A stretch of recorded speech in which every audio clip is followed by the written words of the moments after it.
বেহাবাৰী আউটপোষ্টত অভিনয় কৰা মৃগাংক বৰ্মনৰ লগত পৰকীয়া প্ৰেমত লিপ্ত হোৱা দীপশিখা বৈশ্যৰ মোবাইল ফোনৰ পৰা এনেকুৱা কিছুমান আপত্তিজনক ভিডিঅ' আৰু ফটো উদ্ধাৰ হৈছে।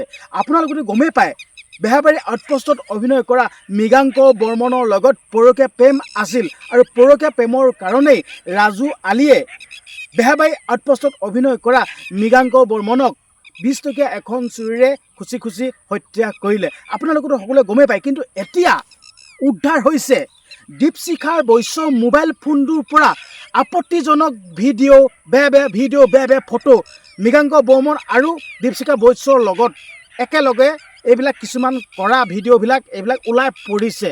আপোনালোকক আজি মই এই ভিডিঅ'টোত শেষৰ ফালে দীপশিখা বৈশ্যৰ মোবাইলত কি আপত্তিজনক ভিডিঅ' কি আপত্তিজনক ফটো সেইবিলাক ওলাইছিল নহয় আপোনালোকৰ আগত দেখুৱাম।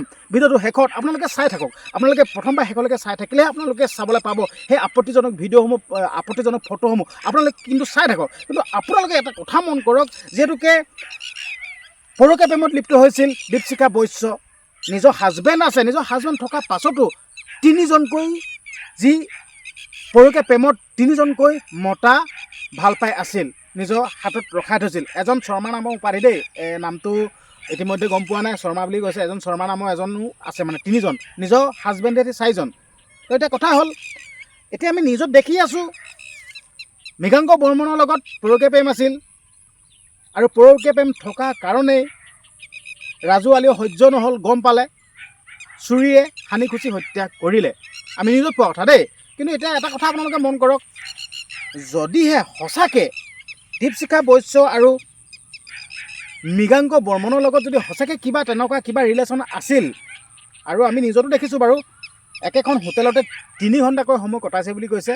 ভিডিঅ' ফুটেজ, যিটো CCTV ফুটেজসমূহ আমি দেখিছোঁ, হোটেলখনৰ পৰা মৃগাংক বৰ্মন আৰু দীপশিখা বৈশ্য একেলগে ওলাই আহিছে। মৃগাংক বৰ্মনে মোবাইলটো হাতত, মানে মোবাইলটো কাণত লৈ কথা পাতি হাঁহি ওলাই আহিছে, আৰু লগত অলপ সময় পাছতে দীপশিখা বৈশ্য ওলাই আহিছে। চিন্তা কৰ, হাঁহি অহা মৃগাংক বৰ্মন হঠাৎ ৰাজু আলীয়ে চুৰিৰে খুচি খুচি হত্যা কৰিলে। এইটো এটা বৰ ডাঙৰ ৰহস্যজনক কথা, যিহেতুকে মৃগাংক বৰ্মন দীপশিখা বৈশ্য একেলগে হোটেলখন 3 ঘণ্টা আছিল, কিন্তু থকা পাছত ৰাজু আলীক কোনে খবৰ দিলে, এইটো খবৰ দিয়া মানুহজন কোন হয়, কোনে খবৰ দিলে? কিন্তু সেই বস্তুটো যাৰ জেলেপি পাক হৈ আছে, খবৰ দিয়া মানুহজন কোন হয়? আচলতে এটা সঁচাকৈয়ে মৃগাংক বৰ্মনৰ ভনীকে কোৱাৰ দৰে সঁচাকৈ এইটো প্লেনিং নেকি? আৰু মই আপোনালোকক যেন কৈছিলোঁ, দীপশিখা বৈশ্যৰ মোবাইল ফোনটোৰ পৰা আপত্তিজনক ফটো, আপত্তিজনক ভিডিঅ' উদ্ধাৰ হৈছে বা ফটোসমূহ পাইছে, আপোনালোকক দেখাম বুলি কৈছিলোঁ। আচলতে উদ্ধাৰ এতিয়ালৈকে হোৱা নাই। যদিহে উদ্ধাৰ হ'ল হয়, আপোনালোকক দেখুৱালোঁ হয়। সেই কথাটো ক'ব বিচাৰিছোঁ দেই। মই এটা অনুৰোধ কৰিব বিচাৰিছোঁ আৰক্ষী প্ৰশাসনক, যদি আৰক্ষী প্ৰশাসনে যদি দীপশিখা বৈশ্যৰ মোবাইল ফোনটো যদি তন্নকৈ যদি চেক কৰিলে হয়, যদি তেনেকুৱা কিবা আপত্তিজনক ভিডিঅ', আপত্তিজনক যদি ফটো থকা ওলাই পৰিলে হয়, সেই কথাটো ক'ব বিচাৰিছোঁ দেই। কিন্তু আৰক্ষী প্ৰশাসনে তদন্ত কৰিছে যদিও বা চাইছে যদিও একো পোৱা নাই যদিও সেইটো নাজানো যেনিবা, কিন্তু হ'লেও আমি যিটো সাধাৰণ লোক ন, আমি যিহেতুকে আমি জনতা হয়, আমি ৰাইজ হয়, আমি কিছুমান কথা আমিতো ক'ব পাৰোঁ ন। সেইটো কাৰণে ক'ব বিচাৰিছোঁ যেন যদিহে সঁচাকৈ পৰকীয়া প্ৰেম আছিল, তেনেকুৱা কিবা ধৰণৰ কিবা এটা পালেহেঁতেন ন।